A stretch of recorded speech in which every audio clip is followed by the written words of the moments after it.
Hello mga ka-anime! Welcome back sa ating channel. At bago tayo mag-umpisa sa panibagong kwento, mag-i-intro muna tayo.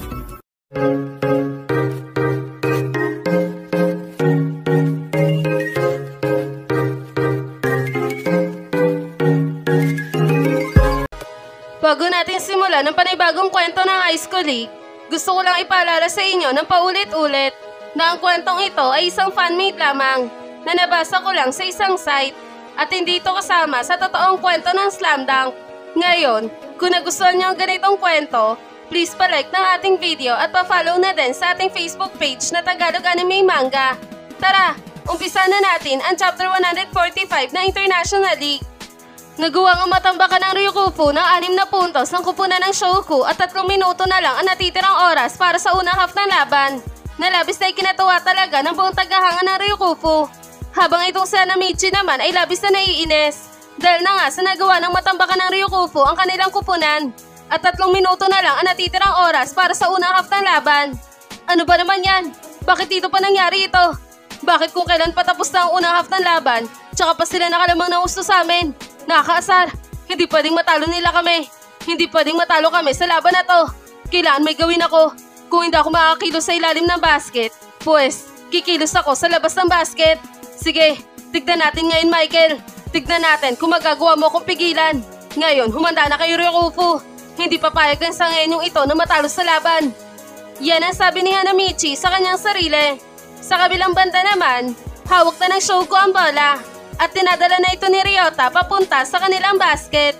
Nang bigla itong nilapitan ni Hanamichi. Kulot, ipasa mo muna sa akin ang bola. May gagawin lang ako. Gusto ko lang pababain ang kumpiyansa ng mga malalaro ng Ryukufu. Baka kasi umaasa silang sila mananalo sa laban na to eh. Di porket nakalamang na sila ng 6 na puntos sa atin, akala nila di na natin sila magagawang hapulin. Baka nakakalimutan nila isa akong henyo. Ang henyong hindi nila kayang i-predict. Kaya naman kulot, ipasa mo muna sa akin ang bola dali. At magtiwala ka sa akin. Sa pagkakataon na to, sisiguraduhin ko na hindi na ako mabibigo pa. Yan ang sabi ni Hanamichi kay Ryota na talaga namang sobrang seryoso. Habang itong si Ryota naman ay nagulat sa sinabi ni Hanamichi sa kanya. Ano? May balak kang gawin? Pero Hanamichi, itong mga kakampi natin ay medyo nag-aalangan na sa'yo. Pati ako, nag-aalangan na ipasa sa'yo ang bola dahil sa mga kalukuhan mo. Ngunit, kahit na ganun, magtitiwala ako sa'yo. Pero hindi tayo pwede magkamali sa posisyon na to dahil bawat segundo ng laban na to ay sobrang halaga sa atin. Tama ka nga. Ang hirap mo talagang i-predict. Kaya naman, sige. Naniniwala ako na may gagawin ka nga kakaiba. Ngayon, ikaw na ang bahala sa posisyon na to, Hanamichi. Umaasa ako sa isang henyong katulad mo. Yan ang sabi ni Ryota. Sabay basa ng bola papunta kay Hanamichi. At nahawak na ni Hanamichi ang bola. Bigla naman itong sumigaw ng napakalakas. Okay team, huminaon muna kayo. Ngayon, ako na muna. Ako na muna ang bahala sa posisyon na ito.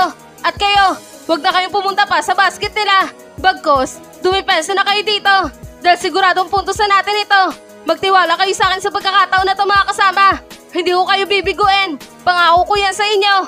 At kayo mga manlalaro ng Ryukufu, humanda na kayo. Dahil hindi nyo malilimutan ang gagawin kong tira.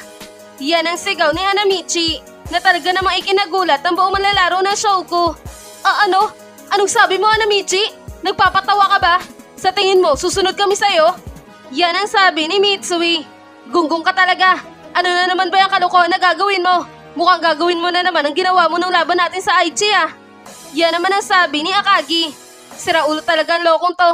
May kalokohan na naman gagawin. Yan naman ang sabi ni Rukawa. Habang sila Sendo, Fujima at Maki naman ay talaga namang nagulat ng gusto at natatawa sa mga malalaro ng Shoku. Maloko talaga tong 5 man ng Shoku ah. Hindi ko din sila ma-predict. Akala ko ba hindi sila susunod kay Hanamichi? Pero bakit ganito? Tumatakbo na sila para dumipensa. Maloko talaga to. Yan ang sabi ni Maki. Tama ka nga dyan, Maki. Nakakatuwa talaga mga malalaro ng Shoku na to. Akala ko pa naman hindi na sila magtitiwala pa kay Hanamichi dahil sa kalokohan itong ginawa kanina sa Rainbow Area.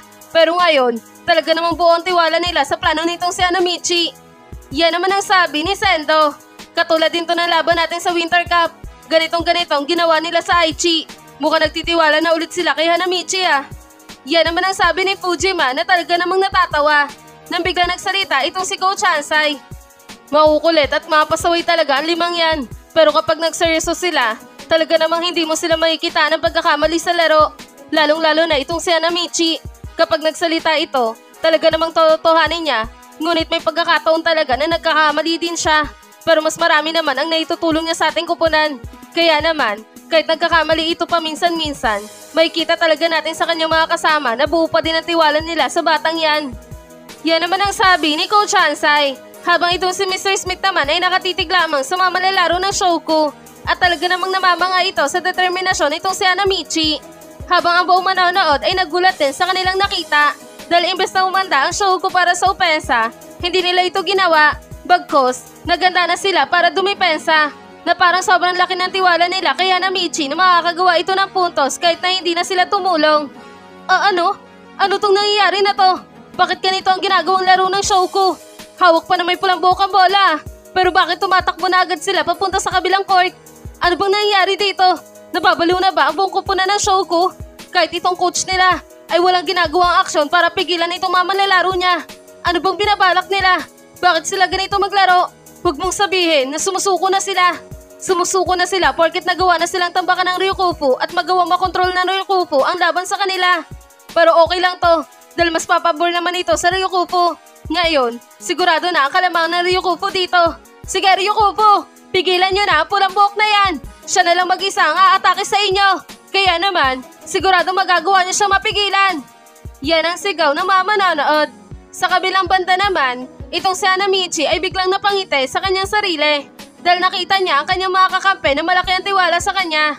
Dahil na nga sa sinunod siya ng mga ito na humanda na lang para dumipesa at hindi na sa opensa. Kaya naman, napabulong sa kanyang sarili itong bida natin.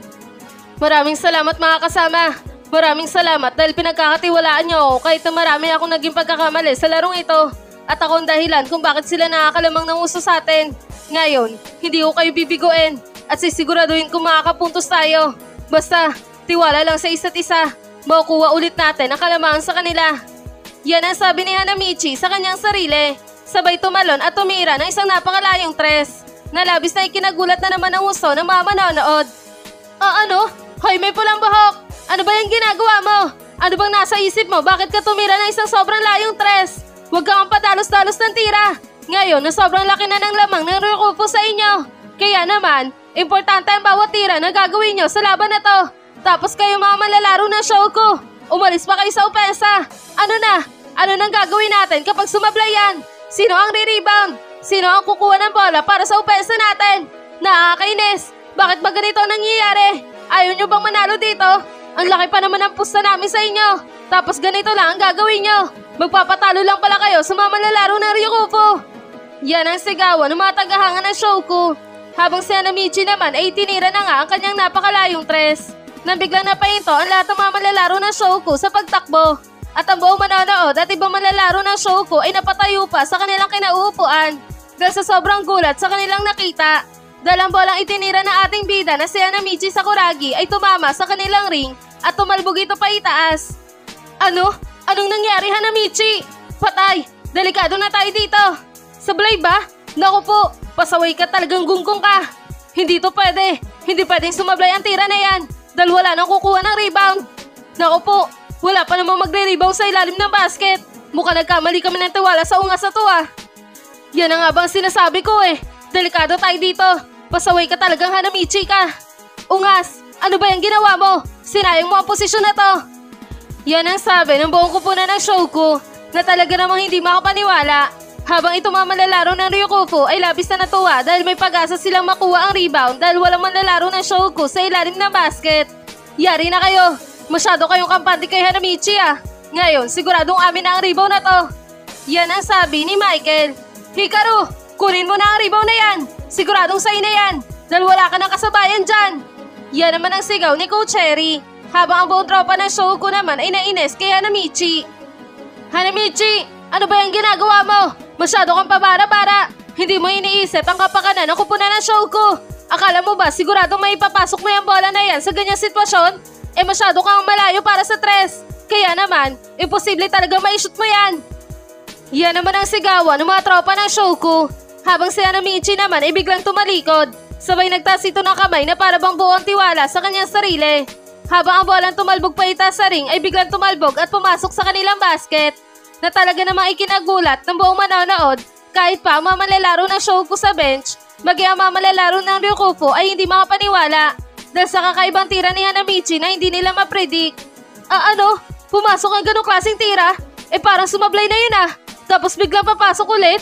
Ano yun? Paano nangyari yun? Grabe! Nakakilabot ang laruan nito may pulang buhok na to Hindi ako mapaniwala. Hindi talaga. Hindi ko lubos akalain na magagawa niyang makapuntos sa ganong klaseng sitwasyon. Mukhang bumaliktad na naman ang laban na to Ang kaninang Ryukufu ang nagpapatakbo sa laban. Ngayon, Shouko naman ang nagpapatakbo. Na kahit lamang ang Ryukufu sa laban na to, nagawang mabaliktad na may pulang buhok na yan ang takbo at umayon sa kanila ang laban na to. Yan ang sabi ng mga manonood na talaga namang napatayo pa sa kanilang kinauupuan. Habang itong mga manlalaro ng Shouko ay biglang pinatukan ng malakas si Hanamichi.